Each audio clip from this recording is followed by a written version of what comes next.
regular city commission meeting to order. We please rise for the invocation, followed by the pledge of allegiance to the flag of our country. Commissioner Dawson. Father God, we come to you tonight just to give thanks for this day. We ask that you will continue to watch over us. We ask that you will continue to bless us. We ask that you will watch over our meetings. We pray for our city officials and city leaders that they will continue to do the work for your people. And we pray for our people to continue to work with the city officials so that everyone can work together for a better community, a better world, and a better country. These and other blessings we ask in your son Jesus' name. Amen. Amen. I pledge allegiance to the flag of the United States of America and to the republic for which it stands, one nation, under God, indivisible, with liberty and justice for all. Hearing none, we need a motion. Move to approve. We have a motion to approve. Do we have a second? Second. Motion is second. All in favor signify by saying aye. Aye. Opposed? Motion carried unanimously. Second reading and public hearing, proposed ordinance. Ordinance 24-10. Yes, sir. Ordinance 24-10, an ordinance of the City Commission of the City of Winter Garden, Florida, vacating a portion of the plat dedicated 10-foot wide drainage and utility easement over lot 23 and 24 of Winter Garden Commerce Center Phase 2, according to the plat thereof, as recorded in Plat Book 106, pages 133 through 134 of the public records of Orange County, located at 761 and 771 Garden Commerce Parkway, owned by Winter Garden Flex LLC, as more particularly described herein, providing for an effective date and recording. Thank you. Yes, ma'am. Good evening, Mayor and Commissioners. The applicant is requesting to vacate a portion of the drainage and utility easements that exist over property at 761 and 771 Garden Commerce Parkway. The property previously received site plan approval as well as lot combination approval, which permitted the applicant to develop the site with commercial, warehouse, and office buildings. The lot is currently under construction. Staff has reviewed the application and recommends approval and adoption of ordinance 24-10. Any questions from the commission? Hearing none, this is a public hearing. We will open the public hearing if anyone wishes to speak. Seeing none, we will close the public hearing and we need a motion. Motion to approve ordinance 24-10. We have a motion to approve. We have a second. Second. We have a motion. We have a second. All in favor signify by saying aye. Aye. Opposed, like sign. Motion carries unanimously. Thank you. Regular business, recommendation to approve the list of contractors and authorize the city manager to award the contract for each bid package. I want to get to the dollar amount. Go ahead, sir. Good evening, Mayor and Commissioners. On May 8th, the city received 31 responses to bid packages 1 through 5, 8, 10, 11, 13 through 22, and a separate proposal for construction material testing for the Tucker Ranch project. The cost tabulation of the proposals is included as an attachment to the notice of recommendation to award. In the agenda item and below, we have included a list of contractors who have been selected as the lowest responsible proposer for each bid package, with a total cost of $19,906,266.24, which includes a 10% contingency. Staff would recommend authorizing or accepting the lowest responsible proposals for each bid packages and authorizing me to execute a contract for each bid package. I will say that today we did receive a notice of intent to protest for contract 01 earthwork and site utilities. With that notice, we went back and looked at procedures that are outlined in the purchasing policy and procedures, and they are outside of the 5-day requirement, and therefore I think their protest is invalid. And I would be happy to answer any questions that you may have. Long awaited. Questions from the commission? It's just hard to believe City Hall was 10 million. It's so much bigger than this. It's just the same cost. Of course, that was 2008, 9. Yep. Cost over. I agree. Any other questions? Comments? I would recommend that you open this up to the public. Okay. We will open this up, this public hearing if anyone wishes to speak.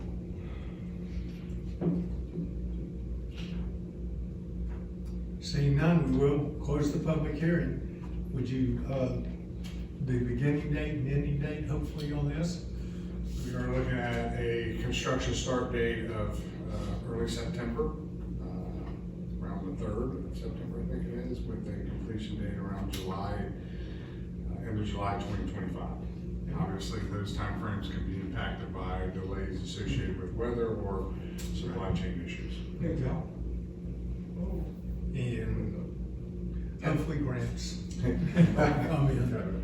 I think there's a question. Sorry, I didn't realize you were talking about Tucker to begin with. Well, sir, you have to start paying attention. That's what happens when you lose your seat. Bob Buchanan, 148 Roper Drive, Winter Garden, 34787. The 19 million that's different contracts of things that are gonna be going on there?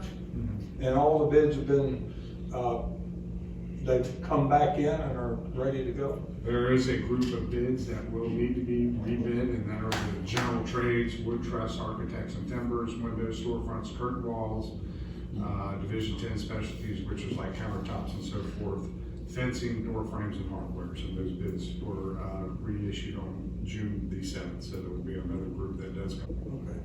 And still looking, you hope for September? For construction to start. Okay. Is there gonna be any groundbreaking before that, or? Oh, I'm certain we'll put together a little small ceremony. of some Okay. sort. All right, thank you very much. Thank you, thank you, Bob. Send me your travel dates. Yeah, exactly. Sorry. The boys always go. Okay. Anyone else? With that, we will close the public hearing. Any other comments or questions from the commission? I thought I heard Bob make a motion. He would love to. In honor of Bob, Yes. Buchanan make the motion to approve the award of the contract for the bid package amount of $19,906,266 and 24 cents with 10% contingency. Included in that. Okay, do we have a second? Second. We have a motion, we have a second. Any other discussion? All in favor, signify by saying aye. Aye. Opposed? Motion carried unanimously. Recommendation to approve hiring Cathcart Construction to remove and repair sidewalk trim. Yes, sir. Evening, Mayor and Commissioners. This is a request to hire Cathcart Construction to remove and replace damaged sidewalk along Winter Garden Road. It's from Windermere Point. This sidewalk has been damaged by trees, so it also includes tree root removal, and they will require permits from Orange County for the right-of-way out there, as it will also require some lane closures. It's kind of a complicated job. It's also a 10-foot wide sidewalk, multi-use trail. So staff would recommend the board approve hiring Cathcart Construction to remove and replace the sidewalk for a total of $72,650. You have any answer questions? Questions from the commission? Is the sidewalk in the county's right away? It is a county road, but it is our responsibility for the sidewalk. You know what, Steve, you're just par for the course for the county. Winter Garden has to step up and do We everything. want to get it done. We will lead by example. There you go. Okay, any questions? Need a motion? So moved. We have a motion to approve. Do we have a second? Second. We have a motion, we have a second. All in favor, signify by saying aye. Aye. Opposed? Motion carried unanimously. Thank you, sir. Recommendation to award purchase order to USSI for sanitary sewer system inflow. Yes, sir. Good evening, Mayor, Commissioners. When rainwater is prevented from entering the wastewater collection system, it helps reduce overflow occurrences and increases sewer capacity at the plant by eliminating stormwater and only treating the wastewater. USSI pumps and smoke into the system and looks for where the smoke exits the system. Most of the time it's from cleanouts and manhole covers where they will insert a plug and a plastic dish to prevent the stormwater from entering the system. And staff would recommend approving a PO to USSI LLC in the amount of $100,000 to perform the inflow and infiltration inspection and repairs. Happy to answer any questions. And what will that reduce it by? You have an estimate? It's very hard to say, but one open manhole could let in a lot of stormwater. It's hard to quantify, but last year when we did this, we did see a slight drop in influxes. I was just trying to get a, gallons per dollar type thing. It's got $100,000 and I was, just trying to understand. I could go back and look and Oh, see good. if we, it reduces the peak to the wastewater treatment plant as well, so we have a more consistent flow. Helps it operate better. Okay, questions from the commission? How often are these repairs done? We are attempting to do it every year with a certain budget amount.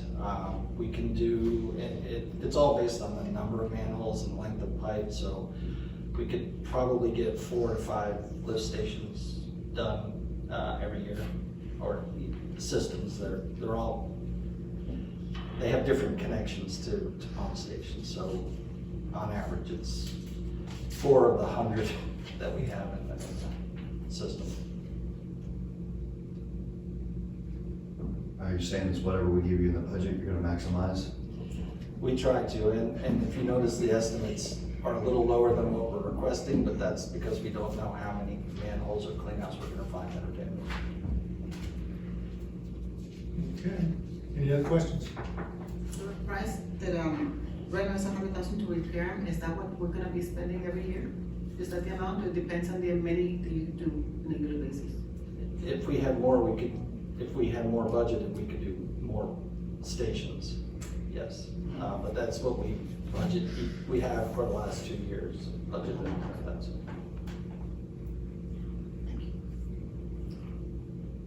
Okay, need a motion? So moved. Motion to approve, do we have a second? Second. Motion and a second, all in favor signify by saying aye. Aye. Aye, opposed, motion carries unanimously. Thank you, sir. Recommendation approved site plan 114 East Cypress. Yes, ma'am. Thank you. This is a request for site plan approval for a .52 acre property on East Cypress Street. The applicant is proposing to build a new 2-story, 7,960 square foot commercial office building on the lot. The development will include additional improvements such as landscaping, parking, and a dry retention pond. The property is zoned C2 and has commercial future land use designation. Staff has reviewed the application and recommends approval of 114 East Cypress Street site plan with the added condition that the applicant continues to work with the city to make improvements to the proposed exterior building materials and elevations, and that the applicant has agreed with that condition. Happy to answer any questions. There's a front yard variance on that. Yes, there is. How far back from the road? Because until you really see the building, it's, at least for me, it's sometimes hard to visualize, but the one that's, on Main Street 535, Right. going out of town, until we saw how close that was to the road, is this setting So far the, enough back from Cypress for y'all's satisfaction, I guess? yes, we did get a variance for the front yard setback. As you can see, it's set back 10 feet from a proposed sidewalk, and then the sidewalk is an additional 5 feet, so 15 feet from that property line. And the reason why we recommended approval was because then we could get the parking behind, and it just makes for a nicer kind of configuration. So it was a configuration that I think, you'd rather see a nice building elevation than a bunch of parking in the front. So that's Oh, why. I agree with the parking, but my question is, another 3, 4, 5 feet's not gonna totally wipe out the parking in the back and the front. I just wanna make sure this sets far enough back that, aesthetically, pleasing, plus it's safe. Sure. And part of our thinking on this is in the future when Dillard Street is redesigned, it'll be more pedestrian oriented, and I think a lot more development will kind of have the same pattern that we can continue on. It's more of a walkable area in the future. And you're gonna have to agree with what they come back with on the aesthetics of their building, because looking at the elevations and so forth, from my perspective, once again, it's kind of bland to me. It's not a finished product, I understand, but what we're looking at, once this building's up, it's too late, so I just wanna make sure y'all ensure that it is an attractive building. yeah, the applicant has agreed to go back to the drawing board and take another look at those elevations. Okay. Questions from the commission? I concur with the mayor on his assessment. I remember the one building that put on Dillard. And a couple of architectural features and fix it right up. Just wanted to concur with the mayor. We need to make it look right if we're gonna spend that kind of money on the street. Looks like the retention is behind the parking, so it'd be kind of hard to slide anything back as we come into retention. They're a little tight with the volume of retention that they need, you're right, so they kind of utilized all the available square footage for this development. Okay, any other questions? We need a motion. Motion to approve the site plan for 114 East Cypress Street with staff recommendations. We have a second? Second. We have a motion, we have a second. All in favor signify by saying aye. Aye. Aye. Opposed? Motion carried unanimously. Recommendation to approve Advent Health addition of 3 floors to the existing hospital. Yes, ma'am. Thank you. Advent Health has requested approval to add 3 additional floors to their existing hospital building. The changes will only affect the building. No site plan changes are proposed as part of this application. After construction, the building will be 7 stories in height, which is the maximum permitted by new properties' PCD zoning requirements. A community meeting was held last week. Colin was there, so he can concur, to discuss the proposal with the adjacent residents, and no major objections to the project were expressed at that meeting. So with that, staff recommends approval of the Advent Health Hospital building addition. I don't want to put you on the spot, but in the original PCD, did it call out the 125 foot as max height? And will that be within that? Sure. I had these numbers because I was afraid someone was gonna ask me that, so yes, part of their original PCD, so it was it was written in a bit of a peculiar way. It allowed 110 feet, 8 inches at the roof line. But then it also made an allowance for an additional 25 feet on top of that for things like the penthouse and for rooftop mechanical equipment and decorative parapet walls, things of that nature. So technically their maximum height, with all those features included, would be 136 feet, and they are proposed to be at 126 feet. So they're 10 feet less than what they're technically allowed Thank to you for do. the clarification. Yes.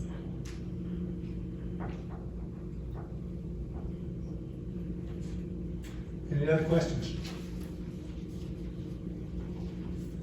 We need a motion. Motion to approve the Advent Health addition of the 3 floors to the existing building, hospital, located within a 2,000 Pollard Road, Louisville. Okay, we have a motion to approve. We have a second. Second. We have a motion, we have a second. All in favor signify by saying aye. Aye. Opposed? Motion carried unanimously. Thank you. Board appointment, election canvassing board. City Clerk. Yes, ma'am. Yes, sir. Good evening, Mayor, Commissioners. This item is for an annual board appointment for the election canvassing board. City charter requires that the city commission fill the 4 expiring seats by July 1st. Although there is no scheduled election for the upcoming year, an election canvassing board would still be required for that just in case scenario of a special election. These appointments are for 2 regular members and for 2 alternate members, and staff would recommend approval of appointing 4 members to the election canvassing board. Be happy to answer any questions. Okay. Questions from the commission? Comments, people, suggestions? When do we have to do this by, Angie? By July 1st. So we got time, and if, I don't have any names, if you guys have a name, if we want to wait. Well, just so that you know, I mean, we don't have an election until 2027. Yeah. So, yeah, they're basically gonna just be in place for the what if scenario. I have no. We're gonna wait till the next meeting, that's fine. Yeah, just give everyone, our new commissioners look over their applications, and give me time to look over the applications since I didn't. Okay. We'll wait till next meeting, then Sounds good. we'll make it then.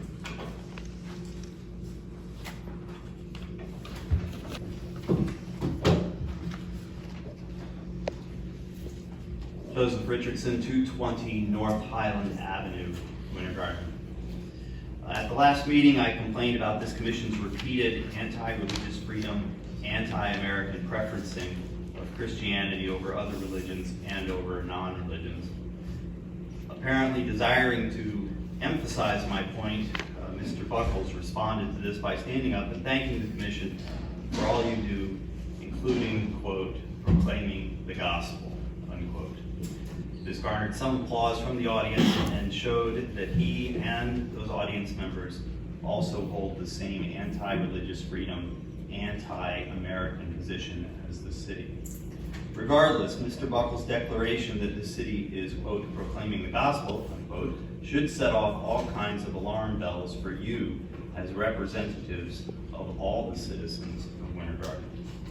Mr. Buckles is saying what you don't want to admit, that you think proclaiming the gospel, your gospel, is more important than the religious beliefs of any of your constituents, and it's worthy of violating the fundamental fairness and equality that America is supposed to stand for. I'll also remind everyone that last year at this time, the city declined to issue a Pride Month proclamation saying that it did not want to, quote, take sides, unquote. And yet here you are taking sides on religion with a Day of Prayer proclamation. And when I say you in this case, I mean the mayor, since he seems to have been the sole force behind the Day of Prayer proclamation. Such hypocrisy doesn't go unnoticed, and I will continue to point it out. What you've been doing doesn't come from a position of neutrality or respect for all of your constituents. What you've been doing comes from a position of privilege, and then it's used to promote Christianity over other religions and non-religion. This is the polar opposite of freedom and equality. It is the antithesis of what America is supposed to be. Freedom of religion is not compatible with a Christian nation, and is not compatible with government officials pushing their personal religion. Finally, I'm reminded of a cartoon where a business owner is talking with Jesus. The business owner says, "I'm thinking about adding a fish to my logo." Jesus asks him why, and he says, "So that people will know it's a Christian business." Jesus responds, "Let's leave it off and see if people can figure it out based on your workmanship and honesty." Why don't we leave off the invocations and Bible readings on city property and other city-sponsored displays of your religion and see if people can figure it out based on the way you govern and treat people?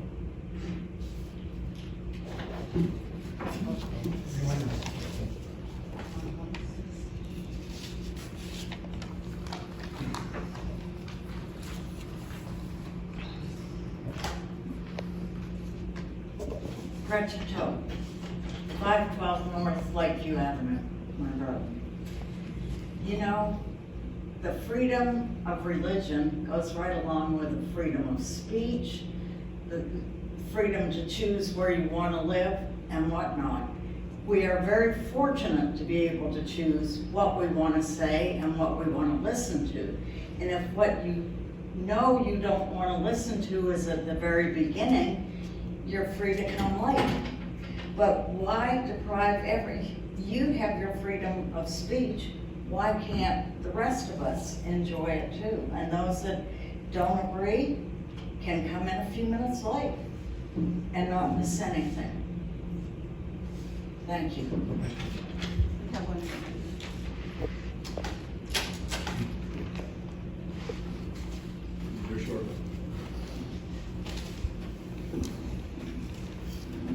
Mr. Mayor, Commissioners, my name is James Snyder, 229 Harbor Drive, Winter Garden. I'm here representing the 36 homes in the Harbor Homeowners Association, in the Harbor neighborhood, which is pretty much known as the crown jewel of the city of Winter Garden, in case you're wondering. I'm in District 2, Commissioner Jones's district, and our previous Commissioner Mueller, did a thing that I think was very effective for us. he held homeowners association meetings for the homeowners associations within the district too. And it was open to presidents and board members and financial officers, whoever chose to attend. And it was a perfect networking opportunity because none of us ever met each other. We could compare notes on how we run each of these things. I learned a whole lot from these things. It was an educational opportunity for us. We had a board up here where we put up the lawn services that we use, the gate services that some of the neighborhoods use. Some of them have management companies, we're self-governing, so it didn't apply to us. But also how much we all collect in yearly or quarterly dues. And we were able to compare that and talk about how we were able to spread that out over the homeowners. In other words, it was a great educational opportunity for us. And I was just going to take this up with Commissioner Jones at lunch sometime and offer my services to help you if you want to put one of those back together again. But I thought it was a matter of urgency right now because the governor, if he hasn't already signed it, is about to sign in some new legislation, which is, I guess, effective July 1st, which changes the requirements of the governing boards of homeowners associations as far as their educational requirements and a few other things that change the way homeowners associations will operate. We don't, other than reading it in the news media, there is no information given us on these things and what our requirements are. So if we had a get-together like this, and I bring this up in front of you all because I think it's a good idea for all of you to do something like this with all of your homeowners associations. Get them together. You can't do it with everybody in the city because we filled the place up in District 2. But it would be a great educational opportunity to kind of find out if one of the things that Commissioner Mueller was going to bring in was an attorney to discuss the 720 legislation, which happened, I guess, what, 2016, 2018, I guess is what it was. Because quite a few changes happened there, and it was a good educational opportunity for us. The attorney canceled at the last minute because he had some court requirements and had to be there. But that would be another one going forward to do. But now we have new regulations that are brought in that I think would be a good idea to educate. So I'd be glad to help you out if you'd like to get this together, but I would recommend that all of the commissioners maybe look into this as a tool, for governing your areas. Thank you very much. Thank you for the idea. I will steal it. Okay, go right ahead. Thank you. Madam.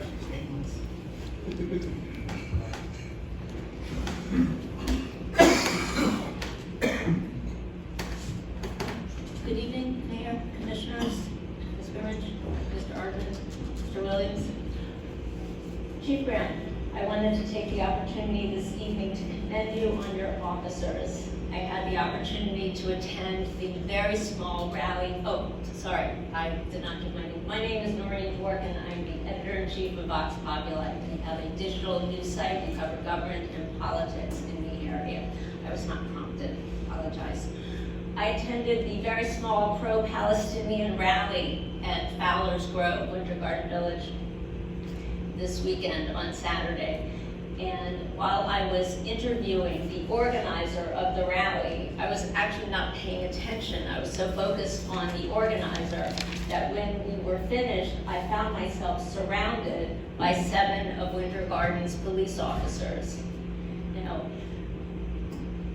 Given what happened at last month's rally in Orlando with the police officers tear gassing the protesters, I really didn't know which way this was going to go. There were so many different ways this could have gone wrong, but the officers were courteous, polite, and calm. They treated everybody with respect. All they wanted to do was talk to the organizer about the use of the megaphone. I lost track of how many times the officer made a point of saying, "You have every right to protest on a city street. We just want to know about the megaphone." Now, the organizer had said that she had permission to use the megaphone because she had organized a protest in Winter Garden once before. The officer took the time to call back to whoever was on duty. The officers fell back and gave the protesters space to continue to protest, and the organizer of the protest turned the megaphone way down because apparently it is against the city ordinance to use a megaphone in the city. So the officers decided that since the megaphone was turn down no louder than what she was actually doing by projecting her voice. She could hold on to the megaphone, and as long as the protest remained peaceful, she could go on doing what she was doing, and this remained a very peaceful protest in front of Winter Garden Village, and the officers were, again, courteous, respectful, and above all, everything stayed calm. Sir, you have incredible officers on your team, and I just wanted to say that. Thank you.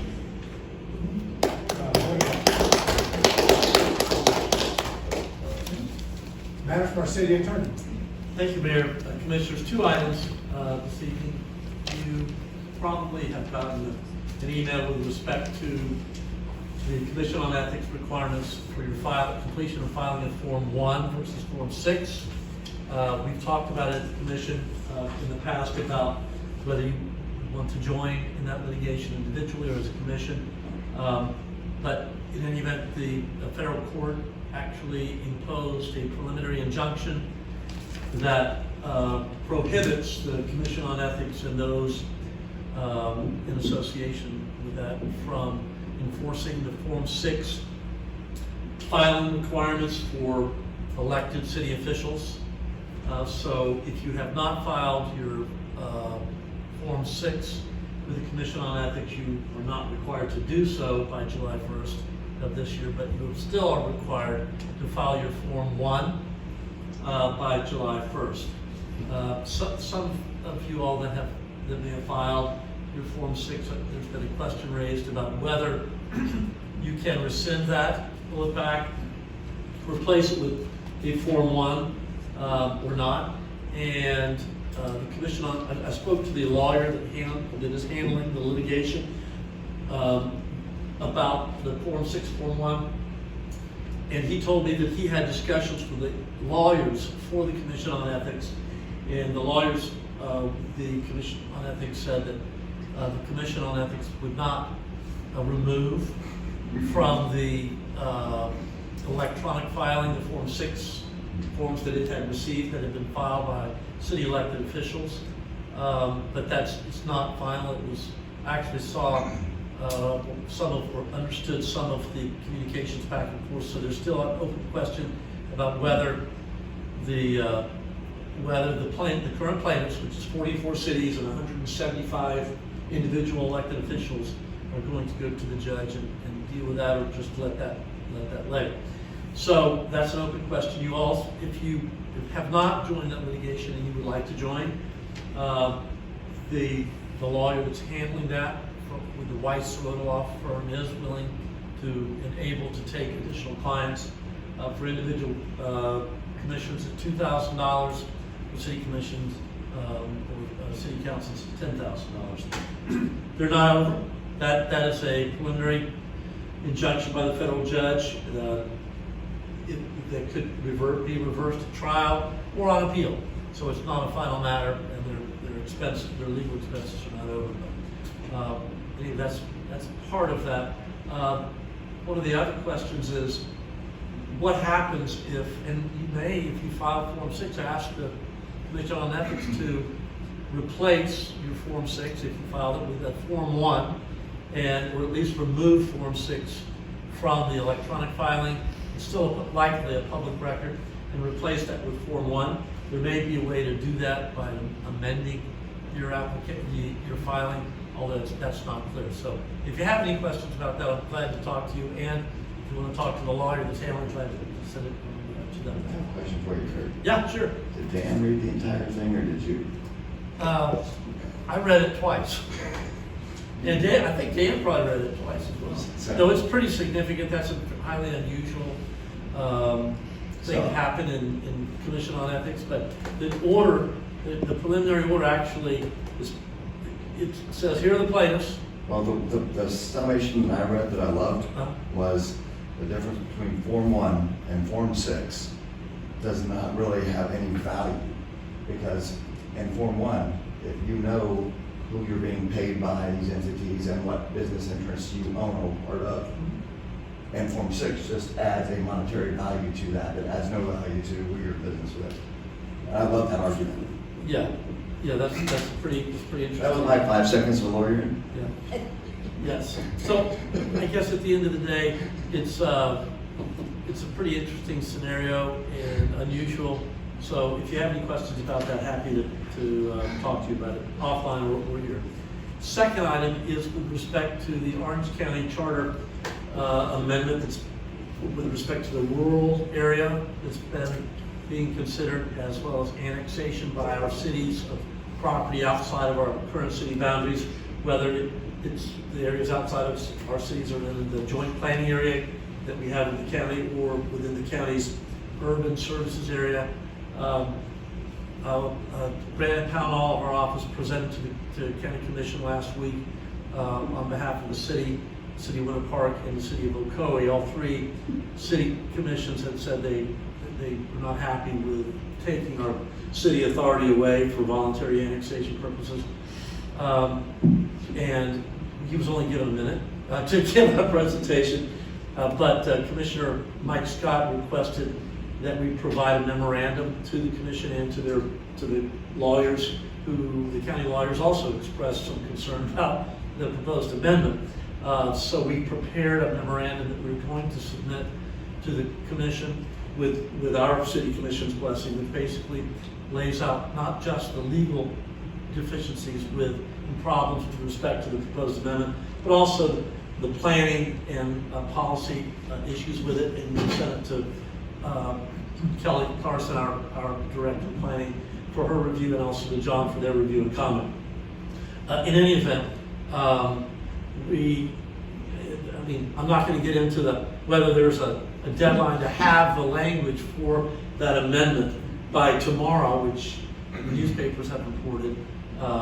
We've not looked at that. That's an issue between whoever wants to put an amendment on the ballot and the supervisor of the elections office. So my suggestion is we proceed as if it is going to go on the ballot, and work with the county lawyers and the county commissioners to give them the information that we have to protect the integrity of the city.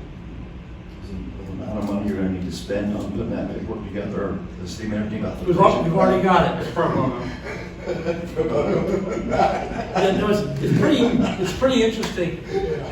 You know, the policy rationales, each city's a little bit different, but Ocoee and Winter Garden are pretty similar in many respects.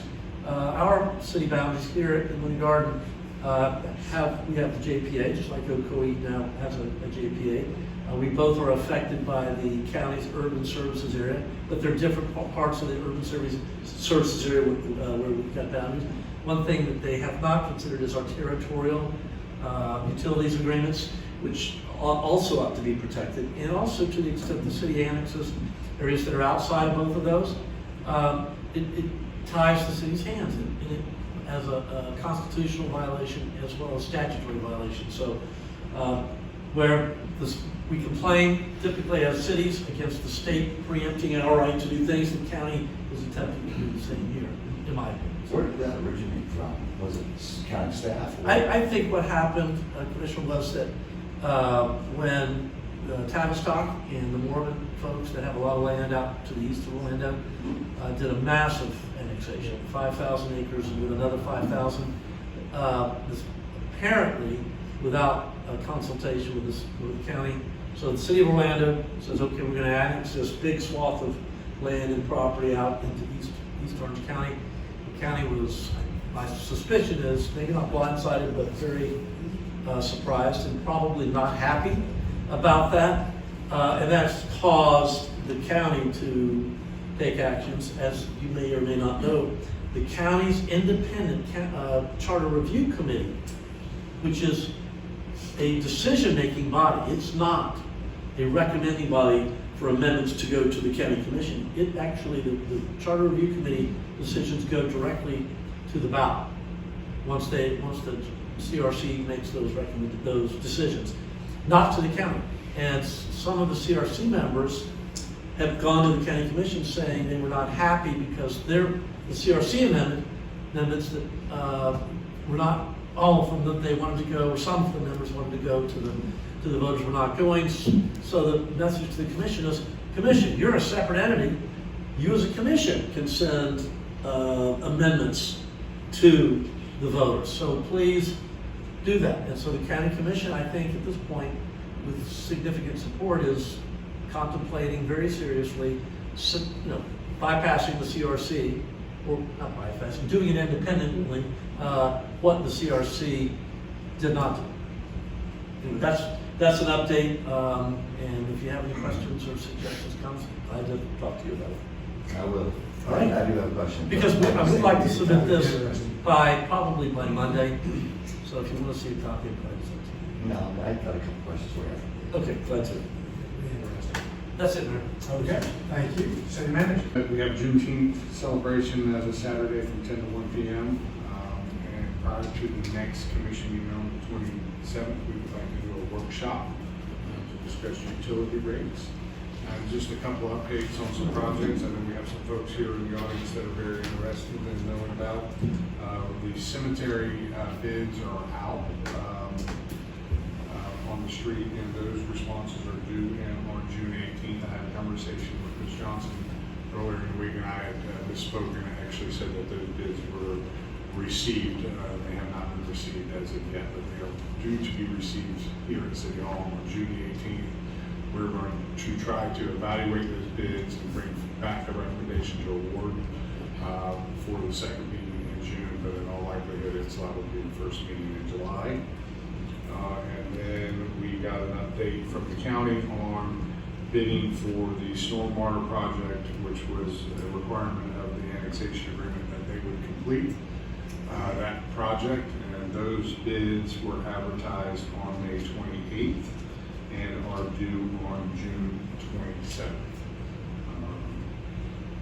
So the last time, I've asked Mark to come up and prepare a small presentation on a not-for-profit grant program that we have been working on for quite some time now.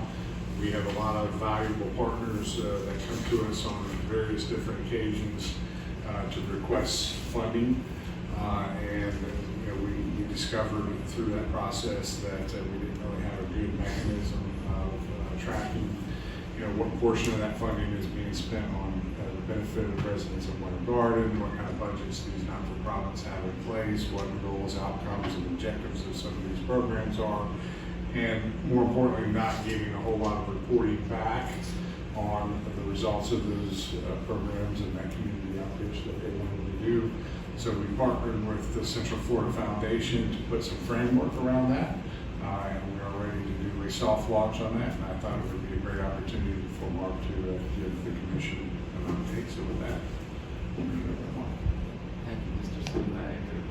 Good evening, Mayor and Commissioners. As John mentioned, we are pleased to present the soft launch of the City of Winter Garden non-profit grant program. Again, this is a powerful partnership with the City of Winter Garden and the Central Florida Foundation, who has a tremendous footprint in the Central Florida community, assisting and helping nonprofits. So the spirit of this partnership is to undergird and help nonprofits in our community to do the things that the city can't do. And so Central Florida Foundation, 30 years, again, in the community, they provide the strategic framework that we were looking for. I think in the past we set aside funding, and I think just been sort of reactionary to trying to help as requests and sponsorships, or requests for sponsorships would come in.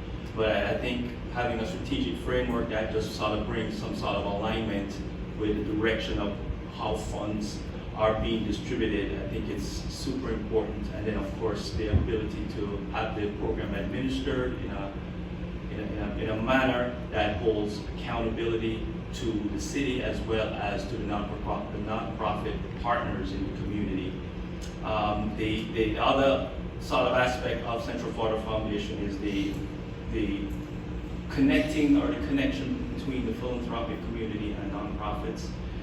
They have the means through their platform to bring exposure to some of the nonprofits, to other larger corporations that might have alignment with some of the focuses of the nonprofit. So it gives them the capacity and access to other funding.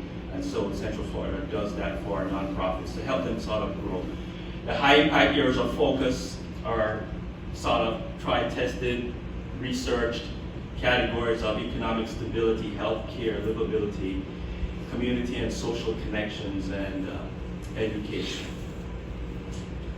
So benefits of the grant program, so there'll be an annual process versus sort of periodically responding to requests as they come. The big important piece here is that it's Winter Garden residents only. So that's a key criteria, that dollars are aligned with our residents who we serve. Strategic in community focus and priorities. So again, going back to making sure that we have sort of a direction and intentionality about how we go about distributing funds. The documentation piece and accountability is also another aspect of the benefit.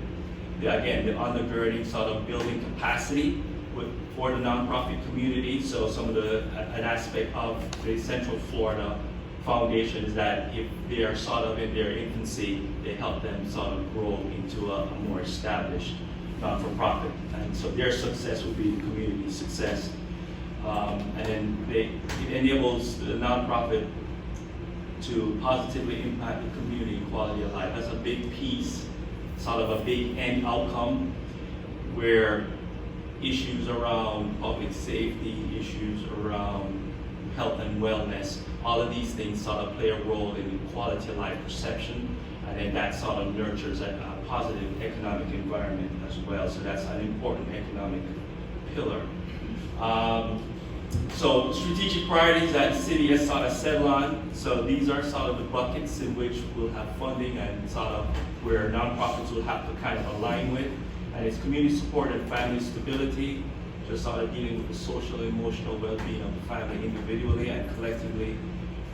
Economic empowerment and sustainable development, just trying to realize self-sufficiency with individuals. So not a hand out, but a hand up, and sort of empowering and building some sort of autonomy with economic options and choices. So whether it's life skills, technical skills, attitude, character, leadership, that translates into some sort of economic gain.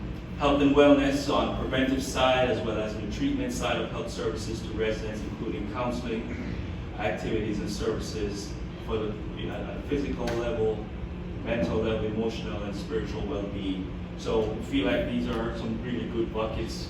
A lot of what we do sort of align this way. I think now we just have it much more organized. So there are two processes for funding. There's sort of a letter of inquiry, LOI process, and then there's a grant process. The LOI is sort of for the smaller grassroots organizations that may have this a wonderful idea and a good heart and maybe not necessarily the capacity, and so the city can come alongside to help nurture them into being a 501c3 and sort of get them organized and provide the funding to the extent that it aligns with some of those strategic priorities. And then the grant process is a little bit more sophisticated for the entities that are out there that are a little bit more mature and in their formation and are fully established and have probably received funding from the city in the past. So those are sort of the two tracks, so sort of helping those that are in infancy and then those that are somewhat mature. So that's the approach.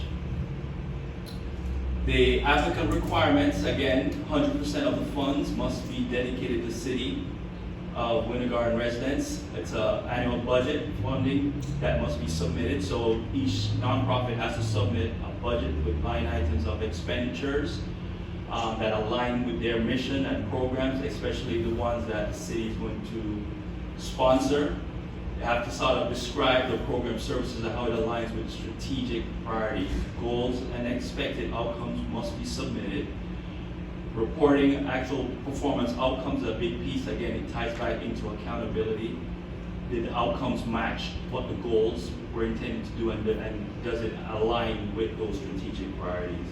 And then some of the other documentation capabilities like photo documents, rosters, logs, syllabi, syllabuses, or curriculum.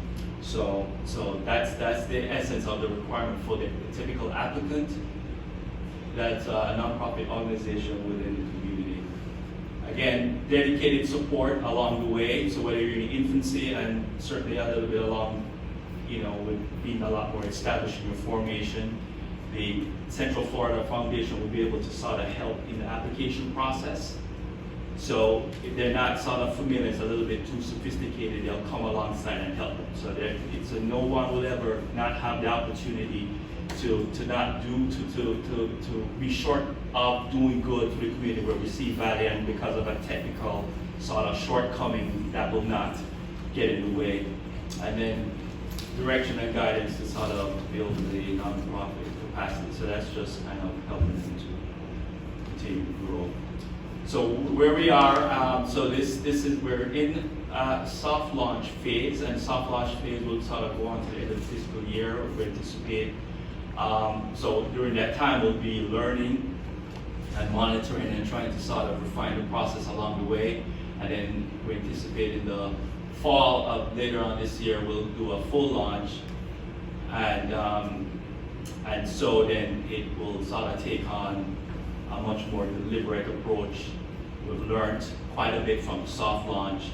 And then, we'll enter into what we call grant agreements with the nonprofit organizations, just to sort of bring some structure and clarity around the expectations. And then we'll certainly align it with the budget process. So I'm happy to answer any questions. We're pretty excited about this. Just sort of, I think John asked a lot of questions about how are we aligned, and do we have some sort of rhyme and method about how we go about things. That we're giving away money to sort of help, but I think we just sort of needed to make sure that we were on the same page, community-wise, city-wise, regarding those priorities that we see as important. Can we get a copy of this? Yes, I'd sir. like to copy some. I've got several questions, but I'd like to go through it page by page, and I'll jot my questions down on that. Absolutely. After I think about it. Any questions right now? Is the soft launch already on our city's website? Yes, it is. And Mark, obviously, you did a great job putting this together. Was this your brainchild, or did you have a partner that helped you come up with that idea, putting this together? No, this is, I think at the heart of it was John. John is a visionary, and he's just trying to just bring better alignment and effectiveness with what we do. I think John has a heart for the community, and just want to make sure that there's just proper alignment with how we go about You it. did a very good job putting it together, sir. So it's a team approach. Yeah, it's team approach. Very well done. Well, more importantly, we understand that, our not-for-profit communities have to grow to survive. And certainly, we respect that, and we understand that they will strive to take on a more regional, maybe even state or even national, approach. But at the end of the day, we want to make sure that the monies that we are dedicating for community outreach within the community is staying within the community and benefiting our residents.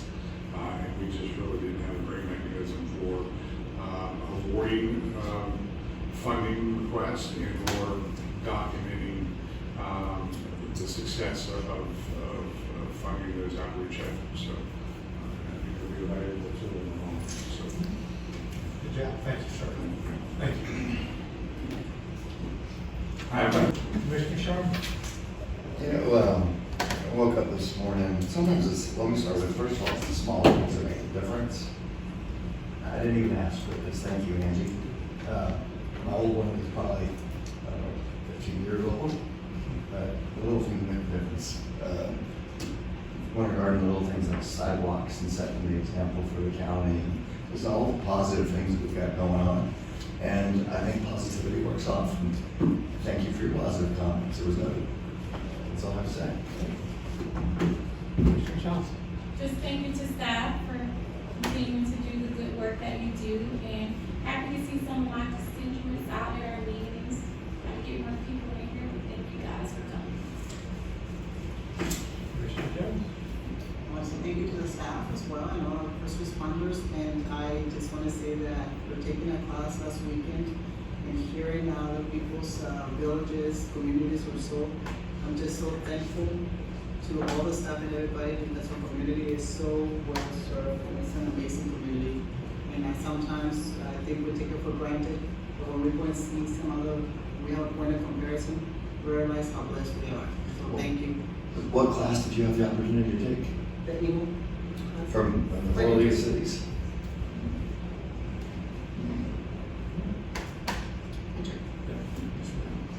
I've been getting a lot of calls from residents in my district about running stop signs, people running stop signs, and speeding and accidents and near misses at intersections. And I just want to say thank you to John, because I've been in here.